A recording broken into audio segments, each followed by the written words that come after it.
Assalamualaikum warahmatullahi wabarakatuh.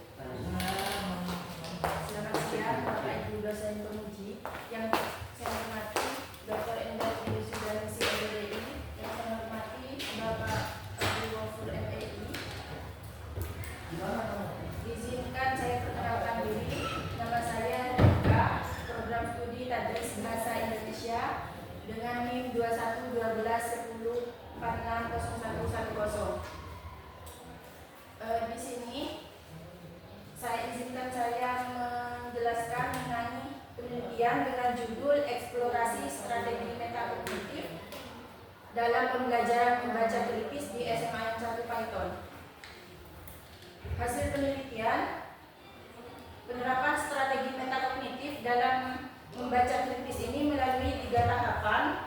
Tahap yang pertama yaitu tahap perencanaan, yang kedua tahap pemantauan, yang ketiga tahap evaluasi. Nah, pada tahap evaluasi ini pada tahap perencanaan ini atau tahap awal, siswa mampu menentukan tujuan membaca. Jadi sebelum membaca, siswa harus menentukan tujuan membaca. Tahap yang kedua, tahap pemantauan. Tahap pemantauan ini siswa membaca teks bagian per bagian, kemudian mencatat bagian yang penting dan menandai informasi penting. Nah, aktivitas pemantauan ini meningkatkan kesadaran siswa, meningkatkan kesadaran kognitif siswa, meskipun sebagian masih belum memerlukan bimbingan. Selanjutnya tahap evaluasi. Nah, pada tahap evaluasi ini siswa dituntut untuk merangkum isi bacaan, kemudian menjawab pertanyaan secara reflektif dan berdiskusi. Evaluasi ini membantu mereka mengenali keberhasilan maupun kendala tersebut pada saat proses membaca.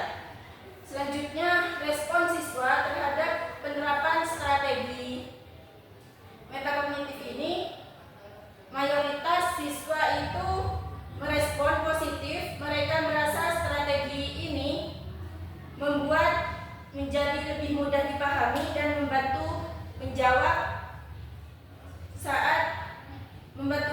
soal-soal dengan lebih baik. Selanjutnya, kendala saat proses penerapan strategi ini yaitu minimnya kebiasaan berpikir relatif, juga waktunya terbatas, rendahnya motivasi membaca, serta variasi kemampuan siswa. Jadi kemampuan siswa itu bervariasi, kadang ada yang pintar, juga ada yang minimnya berpikirnya. Selanjutnya, kesimpulan. Berdasarkan hasil penelitian yang dilakukan, dapat disimpulkan bahwa penerapan strategi metakognitif ini dalam pembelajaran membaca kritis memberikan dampak positif terhadap pemahaman siswa dan keterampilan berpikir kritisnya. Terima kasih, hanya itu saja yang dapat saya sampaikan. Hernika, ini publish sekitar berapa? Sebentar dulu. Bayarnya berapa? 500. Pas kata? Enggak. Kok bisa makan? Hah? Enggak, kurang kali. Oh, ini rumah jurnalnya dari mana? Rumah jurnalnya? Ya, tahu dari siapa rumah jurnalnya? Kemarin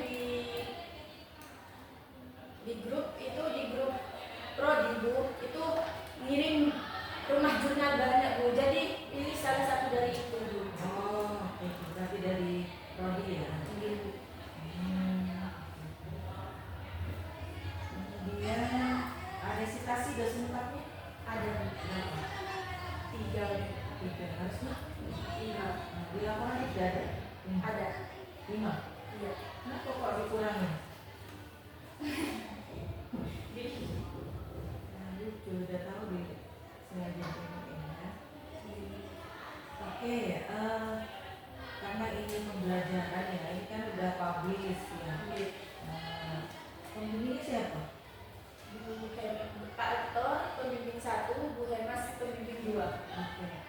Intens, bimbingan sama Bu Hemas. Oke.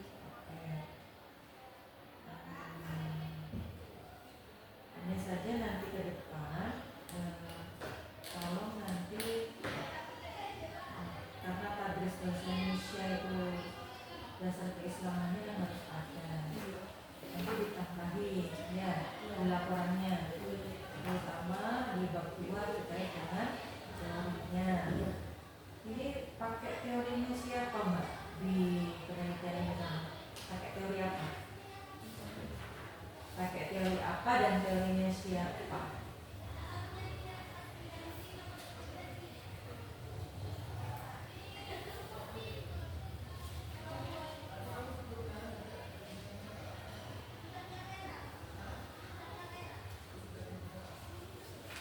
Ada kan? Harusnya ada di pembahasan apa ya? Dasar teori. Emang ada nggak dasar teori di penelitian? Ada. Ada. Ini kelas berapa? Sama ini. Oh, ini ada khusus Pak. Kalau sudah ada khusus kan harusnya ada dong. Pakai teorinya siapa yang teman-teman?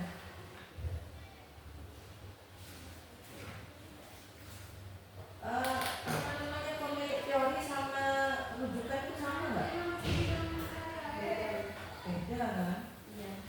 Apakah sama nanti dijadikan rujukannya temannya sama ya kalau gitu teorinya, bukan gitu kan?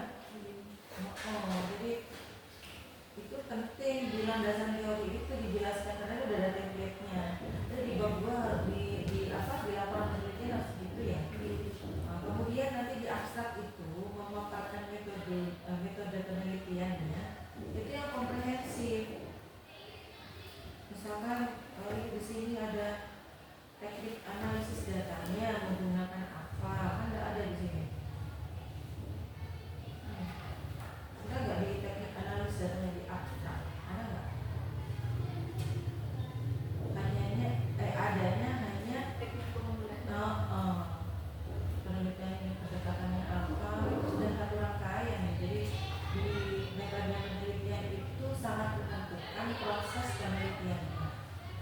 Kalau proses penelitiannya nggak benar, jelas masalahnya nggak benar. Kecil sekali persentase benar itu. Tapi kalau prosesnya benar, belum tentu hasilnya benar, apalagi prosesnya salah.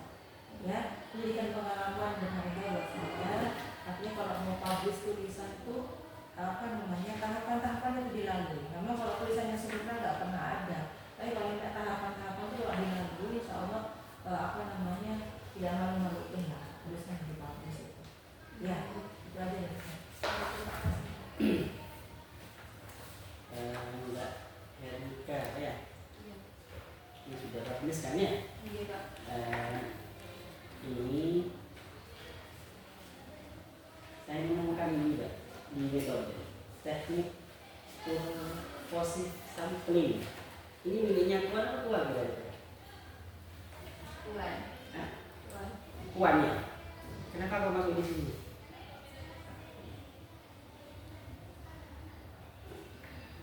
Jadi beda nanti ya. Jadi teknik pengumpulannya, kemudian teknik analisisnya itu beda antara Kuan dan Tuan. Wah. Misalnya harus menyesuaikan itu yang utama. Ya ini metode ini kan kunci utama dalam penelitian. Kalau kunci utamanya salah nanti bisa jadi hasilnya juga salah, gitu ya. Itu yang utama. Kemudian rumusan masalahnya ada berapa? Ada itu. Ada 3. Apa saja? Itu rumusan itu ada di bab mana lah? Tercantum atau tidak?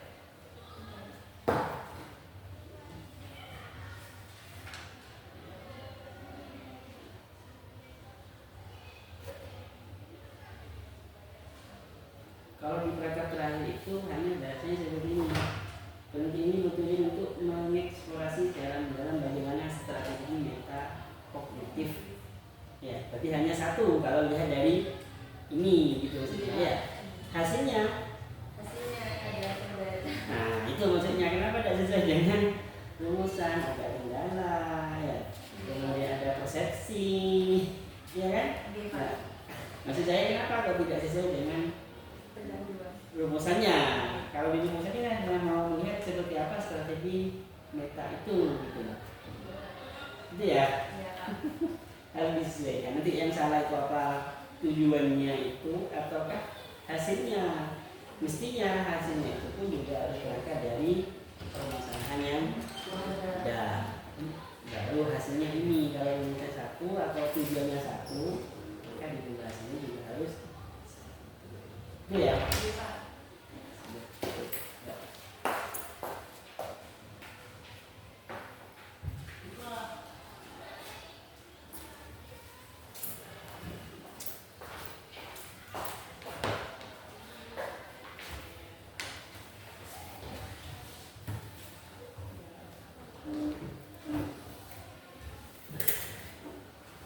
Terima kasih.